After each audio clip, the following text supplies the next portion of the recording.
Welcome one and all to the Storybox podcast, the place to be if you are a lover of stories. My name is Jay Phantom, former real estate agent, now living my purpose, sharing amazing stories from people all over the world.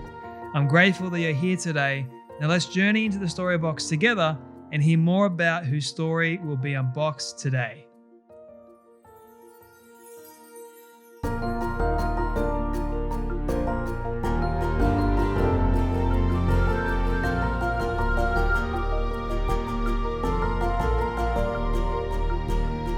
So everyone, I'm delighted to welcome Jon Gordon to the Storybox podcast today. Now, Jon is a best-selling author and his talks have inspired readers and audiences around the world. His principles have been put to the test by numerous Fortune 500 companies, professionals and college sports teams, school districts, hospitals, and non-for-profits.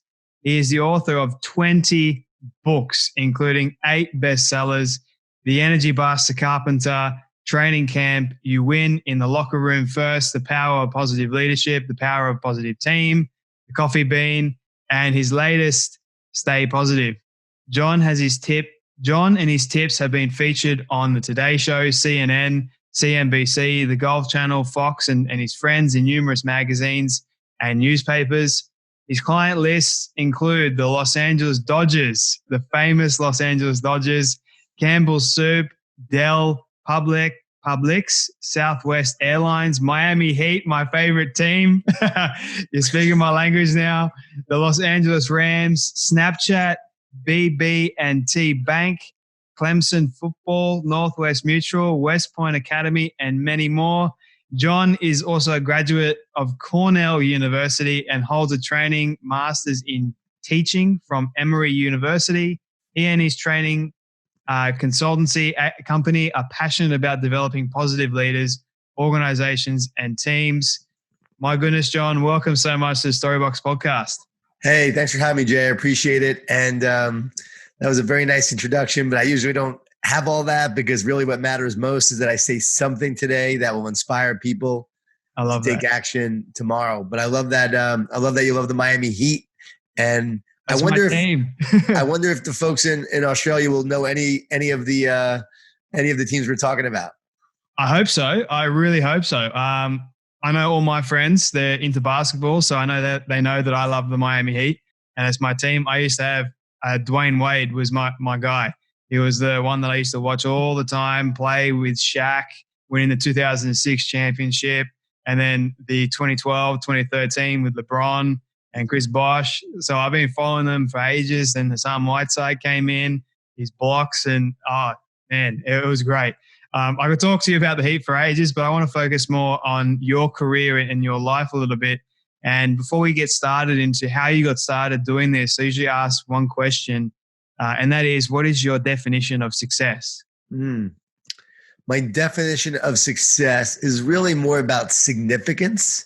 It's about making an impact in the lives of others. And so you aren't a true success unless you help others be successful. So I would say that's my definition. I love that. Where do you think this idea of success came from for you? Was it a gradual thing over time, or was there somewhere in your life, was there a catalyst moment for you?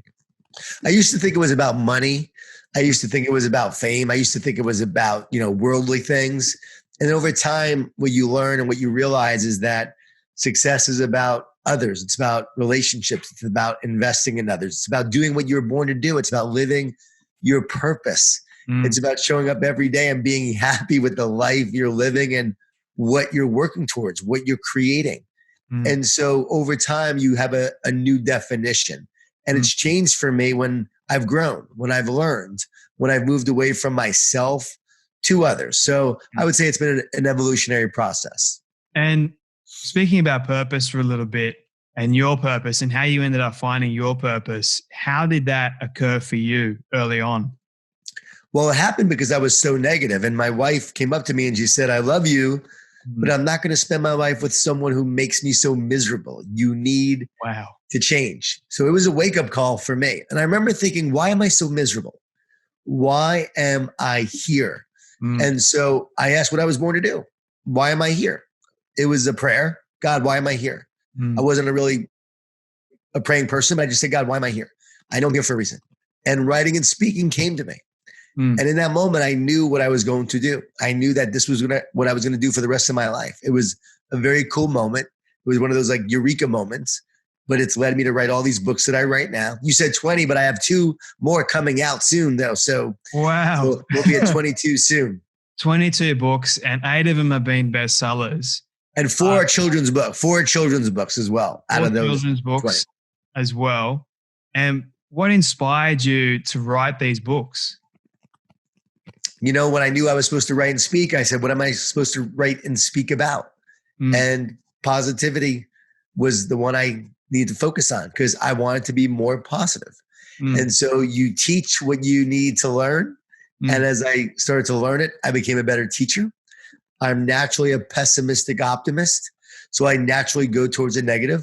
But then I find this eternal hope, this ray of sunlight, of sunshine, of an eternal optimism that somehow, some way, things are going to get better. Even now, what we're going through, I've been negative at times. I've been feeling the pressure and the stress like a lot of people. I've been wanting to move forward back to normal life. And yet at the same time, I know that tomorrow's going to be better, that somehow, some way we're going to get through this. This too shall pass. And I can't focus on what would have been because I was having a great year in January and February.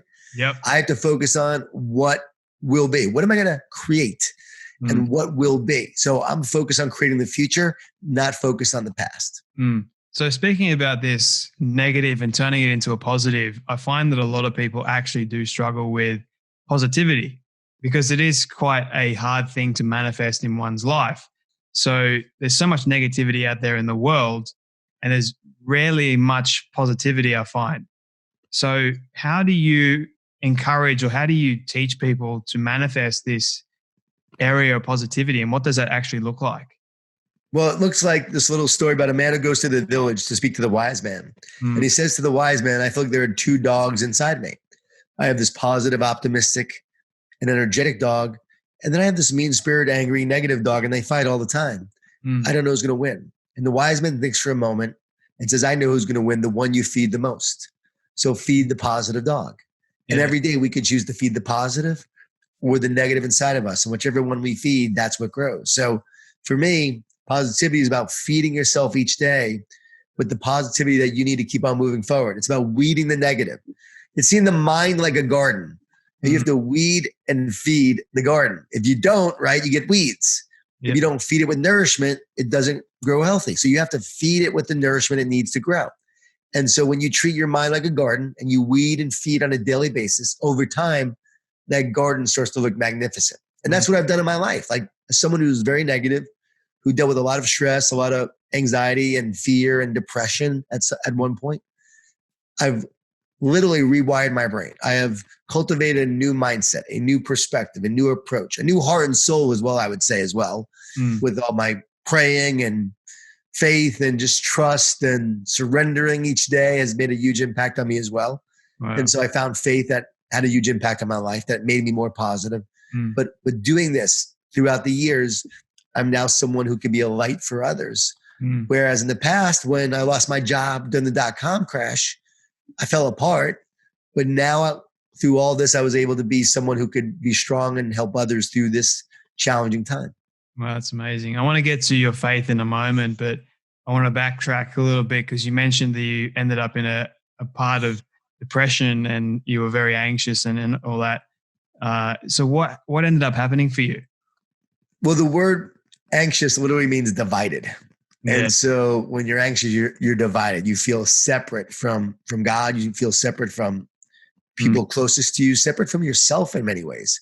So what happened with me was when my wife almost left me, it made me realize I needed to change. So I began taking these walks every day and walks of gratitude. I read you can't be stressed and thankful at the same time. So each day I would take these gratitude walks, these thank you walks, and I would say what I'm thankful for. And over time, that started to flood these positive emotions into my brain and body that just caused me to feel better, that uplifted me rather than stressed me. And that changed a lot. And then on those walks, I started to pray. So I was doing that every single day. My wife wanted me to go on medication, but I said, no, I want to try it just doing it this way. And I did. I changed. Now, I'm not saying everyone should follow my recipe, but I saw that my mind didn't need fixing.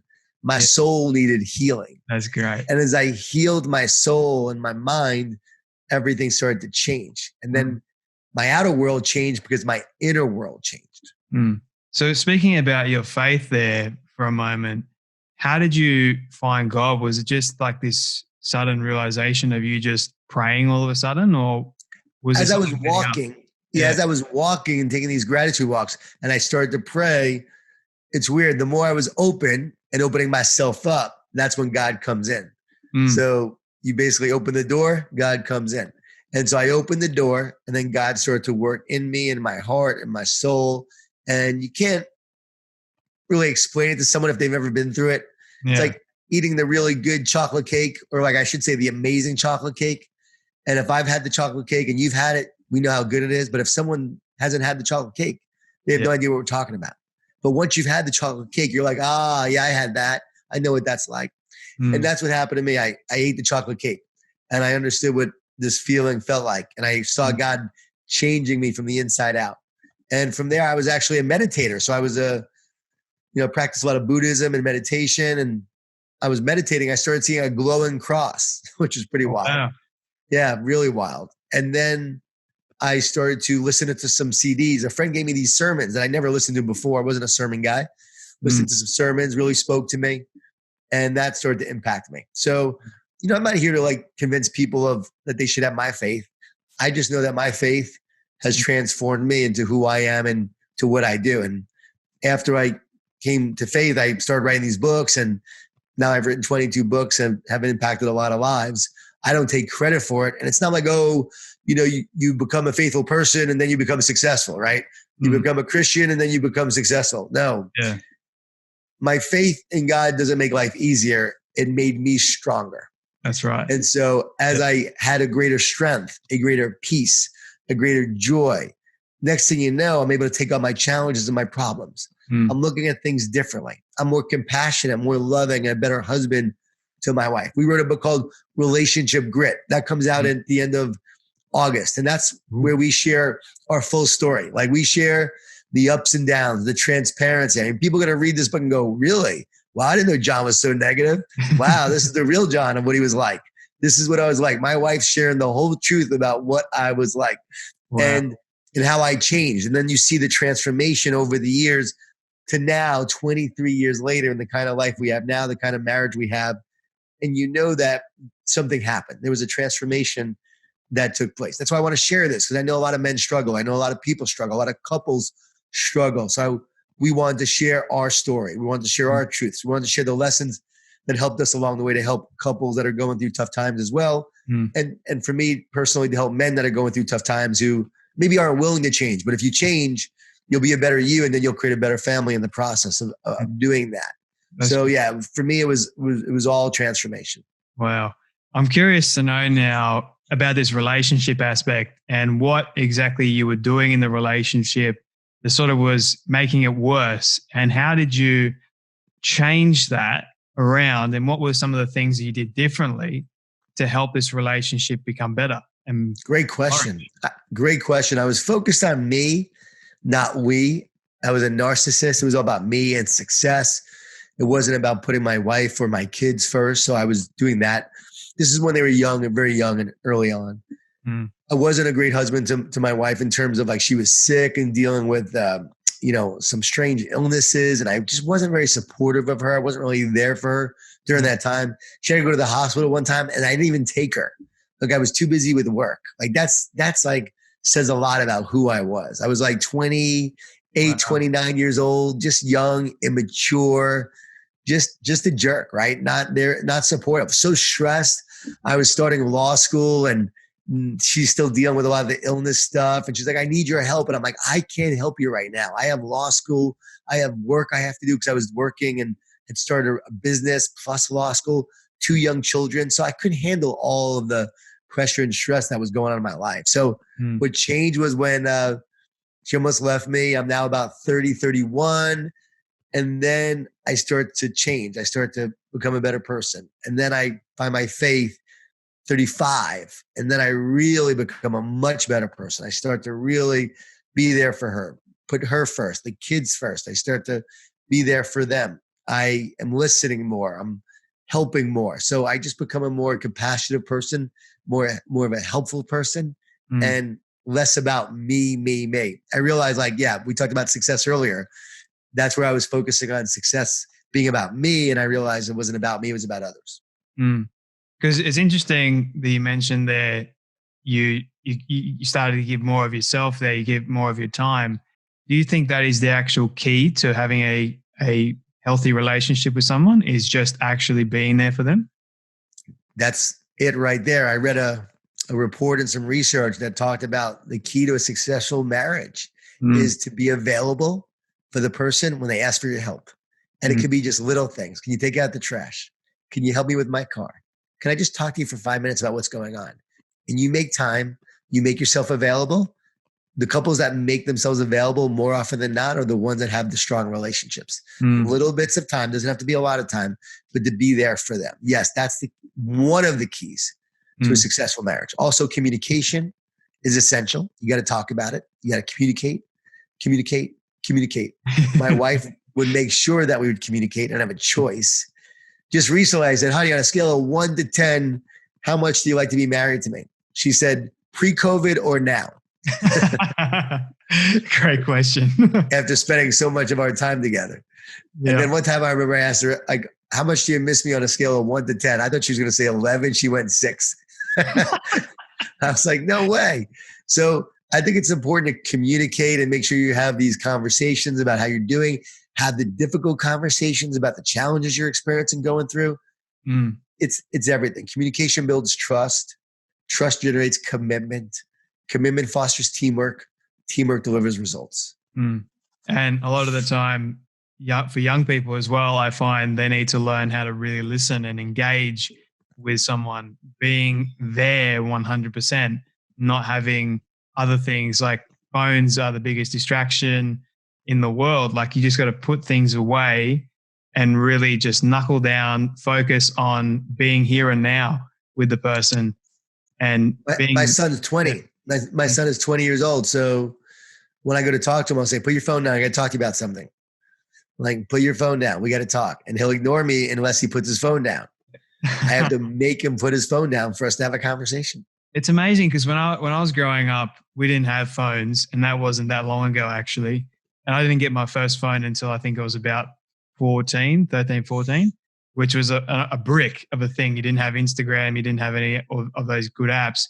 But you just see the difference between communication back in the day when you were growing up and asking questions, being curious, to now where not many people are actually curious enough to ask questions. And there comes like this fear of, what if I ask a question, they're going to think I'm stupid or they're not actually going to respond to me. So I'm curious to know this topic of fear, and what strategies do you give to people when they do come to you and say, hey, look, Jon, I am afraid, or I am fearful of what's next for me, and how do I fix that? Well, it depends on where the fear is coming from, but most often the fear is where they are uncertain. It's where they lack trust, and it's why they fear. And so the ultimate way to deal with fear is love, and it's trust. Love casts out fear. So a lot of times if they're fearful of playing a game or their competition or their project at work, love the project at work.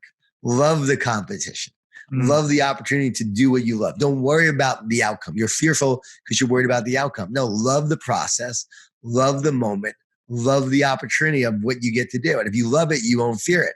So that's one of my key strategies. I wrote about this in The Carpenter, and it's a great strategy. And a lot of people have used it, and it really does work. It's also trust. I'm fearful about my future right now. As you know, I'm not, but people may be. There are times, little glimpses of it, but I trust that things are going to work out. I trust that somehow, some way we'll get through this. And so the more we trust, then our fear gets smaller and smaller. So trust allows us to move through the fear. It doesn't get rid of it because you're always going to feel some fear. But for me, it's about loving what you do. It's about trusting in the outcome and trusting in a God who ultimately decides the outcome, and knowing that you're not in control. So it's about just being your best and let God do the rest. I think we are fearful because we think that we're God. Yeah. And so we're actually fearful because we're not God. And so we feel like we have to create the future. We feel like we have to decide what's going to happen when you're not really in control. And so once you realize that you're not God and you can trust, the fear goes away. So I should say it better. We want to try to be like God because we don't trust God. That's it. Yeah. We don't trust in God, so we try to be like God. The key is to realize you're not God. It's to trust in God, surrender to the outcome, and then you'll find more peace and joy in those moments. And if someone says, Jon, I tried that, but I'm just afraid, I'm fearful. Well, then you're not really trusting. That's why. Yeah. Because you really don't have trust. Because if you had trust and you had faith, you wouldn't feel that fear in that moment.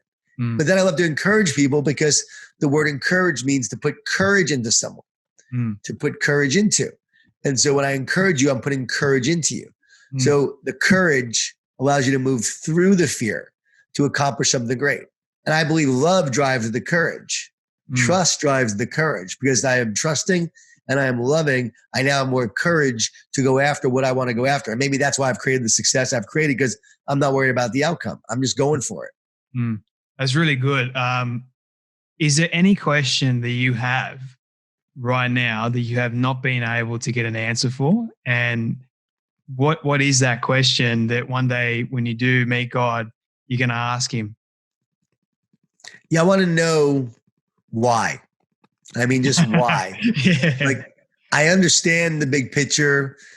I just did a great podcast with my friend Erwin McManus, who's a pastor, and we talked about all these difficult questions that people have, like, why does God allow evil? Why does God allow pandemics? And all these things. I want to ask, like, why? Like, why is this the setup? Because I do get it's a battle of good versus evil, but why did you choose good and evil? Why do you allow evil? Why do you allow this to be the story that we're telling? So what was the reasoning for that? And also how? I want to know, like, how are we experiencing this life? Because we really are energy. You know, we are made up of energy. Everyone is. Right now we're communicating across continents. And yet here we are connecting, seeing each other, talking like we're next door. It's wild. We're broadcasting energy via sounds and images. And ultimately we're energy. When you realize that, you know that there's more going on than meets the eye. People, atheists and so forth, you know, they look at the biological nature of a human being and they see flesh and so forth. No, you can't look at that. You've got to look at the energetic nature of a human being and realize that the cells, 100 trillion cells, are communicating at an energetic level, communicating via energy in some capacity that we can't even fathom or understand. That should let you know that there's so much more going on. And when we think of God, it's not like he's this bearded guy in the sky. It's like this incredible intelligence that is beyond our comprehension that can actually create a solar system, a universe, and us. And by the way, the word universe means one song. I didn't know that. Universe. Yeah. We are living in the one song. We are the energetic frequencies in a universe. I just learned something there. Incredible. Well, I'm glad I came on. At least I shared one thing that was helpful. No, honestly, you've been sharing a lot of things that have gotten my mind really, really thinking at the moment, which is a dangerous thing for me because my brain's always going a million miles an hour. So trying to focus on the one thought or more thoughts is just very tricky for me. But I know. When I'm doing interviews as well, I'm like, okay, I'm thinking, but I have to think of the next question. I also have to listen. It's a very difficult challenge to be present, but also want to think of the next question, because when you're done, you got to think about what's the next question after that. You don't want this awkward pause, right? Or you'll lose the question and then you go try and figure it out again. It's like, yep. I've been there. But my book, The Garden, it comes out at the end of June, The Garden, and it's about the battle of good versus evil. So I hope you read it. I encourage others to read it. It's really going to be a powerful story that they'll learn. And I think they'll understand so much more when they read this, because I wrote it about a week and a half. It's pretty powerful. What? And a week and a half, it's like the 5 Ds that, you know, evil uses to try to sabotage us and how we can overcome those 5 Ds. And the 5 Ds are doubt, discouragement, distortion, which is lies, distractions, and division. And we have to overcome those 5 Ds. to create the life that we are meant to live. Wow, that's incredible. I have two more questions for you, if you don't mind, Jon, please. And that is, you've reached the age of 100 and your friends have put together a mixtape of everything you've ever said and everything you've ever done in your life. Don't ask me how they got it. They just did. And they put it together for you and they've shown it to you on your 100th birthday. What do you want that mixtape to say and to show? Well, one, I'm glad I made it to 100. That's pretty cool. That's actually be a great thing. But you're aging me already saying 100. See, I want to reverse the aging process. I always tell my kids, I refuse to age. I refuse to age. That's good. I refuse to age. And I think I'm getting younger. So I refuse. I look better now than I did 5 years ago. So I'm getting younger. You don't look old. Younger, getting healthier. You know, that's my thing. 49 years old, getting younger and healthier. So I refuse to age. But when I am 100, that would be almost 50 years from now, right? So, or a little more than 50. I hope people will say that my books or my talks or these kind of conversations had an impact on their life. Really, that's it. As long as I've done that, then that is a life well lived. Mm. And my last question for you, Jon, is 3 main pieces of advice that you could give to someone starting out in their life or in their career, struggling in their life or in their career, or needing a boost in their life or in their career. One, I would say, talk to yourself. Don't listen to yourself. When those negative thoughts come in, we talked about a little bit earlier, when those negative thoughts come in, don't listen to those negative thoughts. Instead, speak truth to those thoughts. And the truth is you're here to do great things. There's a purpose for your life. There's a plan for your life. So trust in that plan. So continually speak truth. You want to be great because there is greatness inside of you. So I would say, talk to yourself. Don't listen to the negative thoughts. Talk to yourself with encouraging words. I would tell you to serve others. That when you look to serve others and you help them grow and you help them improve and you grow. And I would say, make sure you're living with purpose and passion. Don't chase success. Decide to live with purpose and passion. And when you do that, success will find you. And we don't get burned out because of what we do. We get burned out because we forget why we do it. So what is your why? Really seek that purpose. Don't give up on it. And then when you live it and share it, you'll be such a powerful force in the universe and make a greater impact. I love that. And I feel like that is a great way to sort of end that conversation. I wish we had more time, Jon, but thank you so much for coming on the Storybox podcast, sharing a little bit about your journey. I know there's so much we could have touched on, but I really appreciate your time today. So thank you so much. Hey, thanks so much, Jay. We gotta make people want more. So if they wanna reach out, they can come to jongordon.com, JON Gordon.com, Twitter, Instagram at JONGordon11. And I appreciate you getting up so early. It's 5 p.m. my time here in the States, and it's like 7 a.m. your time. So I appreciate. I'm always up at 4 a.m. So it's all good. I've done interviews at 3 a.m. in the morning. So I'm alive. I'm just really happy, really excited that I get to do this and share your story and others as well.